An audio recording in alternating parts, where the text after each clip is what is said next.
சேலத்தில் ஒரு ப்ரைவேட் ஹாஸ்பிட்டலில் வேலைக்கு போயிட்டுருக்கவங்க பேர் தான் விஜயா.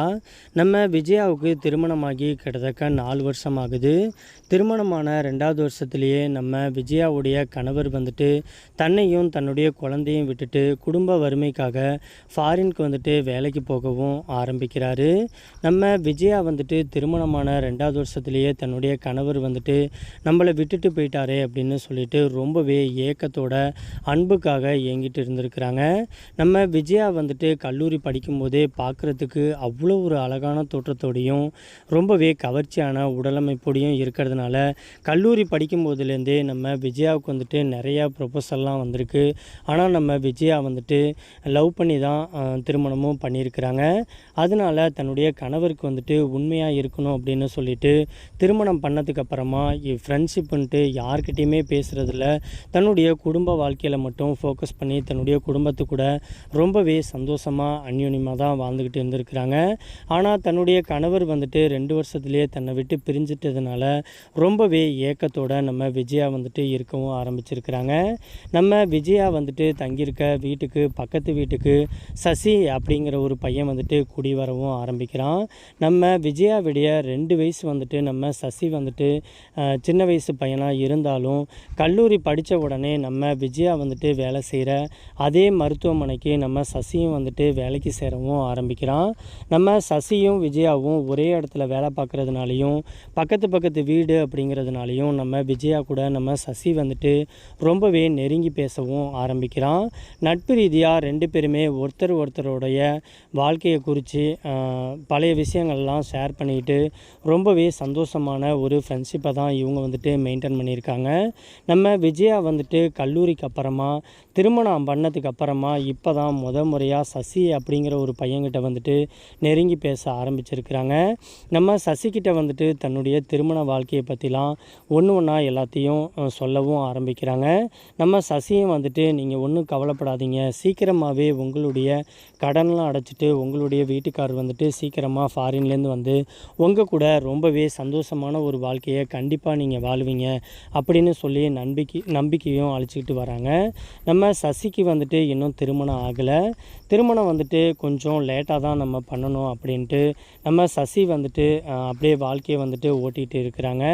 நம்ம விஜயா கொஞ்சம் கொஞ்சமாக நம்ம சசிக்கிட்ட நெருங்கி பேச ஆரம்பிக்கும்போது நம்ம விஜயா பார்க்குறதுக்கும் ரொம்பவே அழகான ஒரு தோற்றத்தோடு இருந்ததுனால நம்ம சசிக்கு நம்ம விஜயா மேலே கொஞ்சம் கொஞ்சமாக ஏக்கமும் பாசமும் அதிகரிக்கவும் ஆரம்பிச்சிருக்கு. ஏன்னா ஒரு பக்கத்து விஜயாவுக்கு கணவரும் ஃபாரினில் இருக்காங்க. அது மட்டும் இல்லாமல் திருமணமான 2வது வருஷத்துலேயே தன்னை விட்டுட்டு போனதுனால நம்ம விஜயா ரொம்பவே ஏக்கத்தில் இருக்காங்க.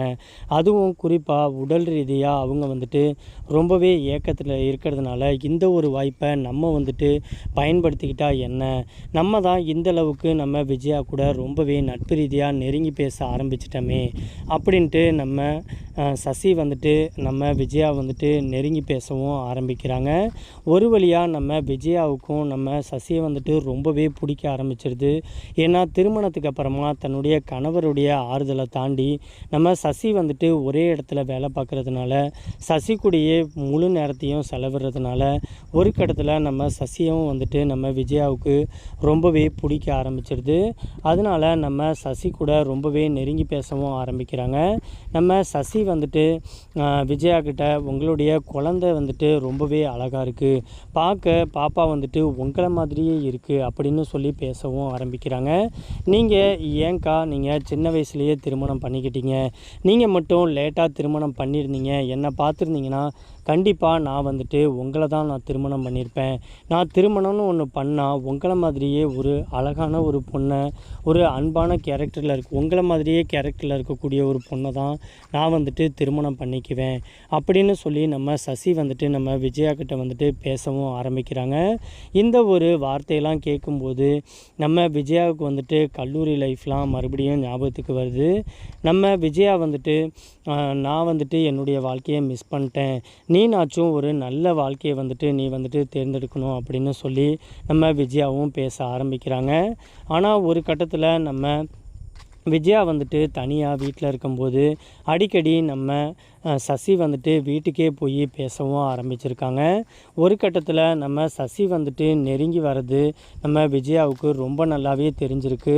ஆனால் நம்ம விஜயாவோ எந்த ஒரு தடங்களும் நம்ம சசிக்கு வந்துட்டு கொடுக்கல. நம்ம சசி வந்துட்டு நம்மளை நெருங்கி வரான், நம்மளை வித்தியாசமாக பார்க்குறான் அப்படின்னு தெரிஞ்சும் அந்த ஒரு விஷயத்துக்கு வந்துட்டு இடம் கொடுக்கவும் ஆரம்பிச்சிருக்காங்க. அப்படி வீட்டுக்கு வரும்போது நம்ம சசி வந்துட்டு நம்ம விஜயா வந்துட்டு பார்க்க ஆரம்பிக்கிறாங்க. எப்பயுமே ஹாஸ்பிட்டலில் வந்துட்டு ஃபுல்லாக க்ளோசிங் ட்ரெஸ்லேயே பார்த்துட்டு இருந்துட்டு வீட்டுக்கு வந்துட்டு நைட்டியில் வந்துட்டு நம்ம விஜயாவை நம்ம சசி வந்துட்டு பார்க்கவும் ஆரம்பிக்கிறாங்க. அப்படி பார்க்கும்போது நம்ம விஜயாவை ஏதோ ஒரு புதுசாக பார்க்குற மாதிரியான ஒரு தோற்றத்தில் பார்த்து உறைஞ்சி நிற்கிறாரு நம்ம சசி. நம்ம விஜயா வந்துட்டு நம்ம சசியை வந்துட்டு தட்டி விட்டு, என்ன உறைஞ்சி போன மாரி நிற்கிறீங்க அப்படின்னு சொல்லி கேட்கவும் ஆரம்பிக்கிறாங்க. நம்ம சசி வந்துட்டு, உண்மையாகவே நீங்கள் நைட்டியில் ரொம்பவே அழகாக இருக்கீங்க. எப்பயுமே நான் வந்துட்டு ஹாஸ்பிட்டலில் உங்களை ஃபுல் ட்ரெஸ்ஸில் பார்த்து பார்த்து சலிச்சு போயிடுச்சு. இன்றைக்கி வித்தியாசமாக நீங்கள் இருக்கீங்க அப்படின்னு சொல்லி நம்ம விஜயா கிட்ட வந்துட்டு நம்ம சசி வந்துட்டு சொல்லவும் ஆரம்பிக்கிறாங்க. இந்த ஒரு வார்த்தையெல்லாம் கேட்டுட்டு நம்ம சசி வந்துட்டு நம்ம விஜயாவை கையை தொட்டு பேசவும் ஆரம்பிக்கிறாங்க. அப்படி தொட்டு பேசும்போது நம்ம விஜயாவுக்கோ உணர்ச்சி தாங்க முடியல. ஒரு கட்டத்தில் நம்ம சசி கூட வந்துட்டு ஒன்றா வந்துட்டு கட்டி அணைக்கவும் ஆரம்பிக்கிறாங்க. வீட்டில் யாருமே இல்லை அப்படிங்கிறதுனால நம்ம சசி வந்துட்டு நம்ம விஜயா கூட ரொம்பவே நெருங்கி பேசி பழகவும் ஆரம்பிக்கிறாங்க. குழந்தைய தூங்க வச்சதுக்கப்புறமா நான் வந்துட்டு கால் பண்ணுறேன், நீ அப்போதைக்கு வா அப்படின்னு சொல்லிட்டு நம்ம சசியை வந்துட்டு வீட்டை விட்டு அனுப்பிச்சிட்றாங்க.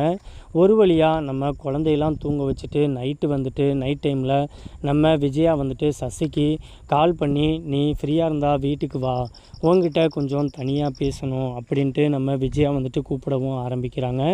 நம்ம சசியும் உடனடியாக இது தாண்டா நம்மளுக்கு க்ரீன் சிக்னல் அப்படின்னுங்கிறத புரிஞ்சுக்கிட்டு நம்ம சசியும் வந்துட்டு விஜயாவோட வீட்டுக்கு நைட்டு போயிட்டு நம்ம விஜயா கூட ரொம்பவே சந்தோஷமாக ஆரவாரமாக தன்னுடைய பசியை வந்துட்டு தீர்த்துக்கிறாரு. நம்ம விஜயாவும் வந்துட்டு ரொம்பவே ஏக்கத்தில் இருந்ததுனால தன்னுடைய ஆசை முழுக்க நம்ம சசிக்கிட்ட வந்துட்டு வெளிக்காட்டவும் ஆரம்பிச்சிட்டாங்க. ஒரு கட்டத்தில் மாறி மாறி 2 பேருமே தன்னுடைய உச்சக்கட்ட ஆசையை வந்துட்டு தீர்த்துக்கவும் ஆரம்பிச்சிருக்காங்க.